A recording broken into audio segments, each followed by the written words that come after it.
Good morning, North Coast. My name is Chandler Prazak, and I work on the Vista campus with our 11th and 12th grade high school ministry. This morning, what I want to share with you guys is found in the book of Genesis. I know we went through a whole series on Genesis a couple years ago, so if you want to check out those videos, you can go back in the North Coast videos archives and just check out some of those videos. But today we're talking about Joseph and his trip into Egypt, where he got started. So the story of Joseph is he was Jacob's son, and Jacob comes from the lineage of Abraham. And what happens here is we find that Joseph is the favorite of Jacob, his father.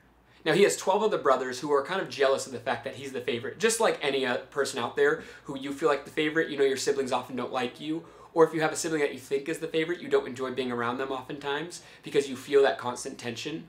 Well, his brothers, frustrated with him being the favorite, and him constantly reminding them with different visions and dreams that he had of how he was the favorite of his father, they came up with a plan, and that plan was to kill their brother. Well, at the last second, one of their brothers says, instead of killing him, let's sell him into slavery, because that way we'll at least make some money out of this. So his brothers kind of go through this wicked scheme of selling him into slavery, and then Joseph finds himself now in bondage in Egypt as he is taken away by this cargo into Egypt to become a slave there. And so this is where we find ourselves in verse 39. It says, "Now Joseph had been taken down into Egypt. Potiphar, an Egyptian who was one of Pharaoh's officials, the captain of the guard, bought him from the Ishmaelites who had taken him there.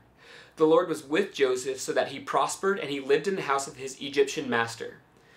And this is what I love about what I love about Joseph's story, is that while he is in Egypt, he spends his time focused on what the Lord has for him and still obeying him in what he has. Now, the easy thing for Joseph to do would be to ignore what God has been calling him to do, to obedience, because in his system, things aren't fair. What's happening to him isn't fair. But here's my point of why I think that this story is so impactful, is that Joseph was a slave, but he lived free because he lived in obedience to God and was walking in freedom of the obedience of God. But Joseph's brothers, who were free, they found themselves in bondage to this shame and secrecy and the things that they had done to their brother.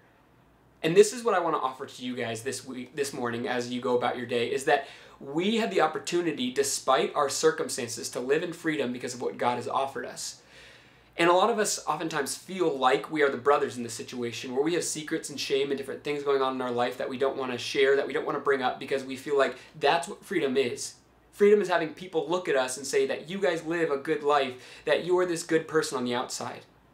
But if we put up a fake version for ourselves to other people and say, love this version of ourselves, when people love this fake version of ourselves, how come we don't feel loved? It's because the genuineness of who we are isn't actually being loved.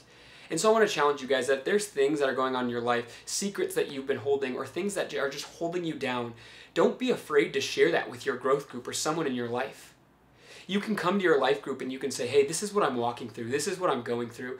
Would you guys help me be free by allowing me to share this secret with you? I don't want to hold on to this baggage anymore.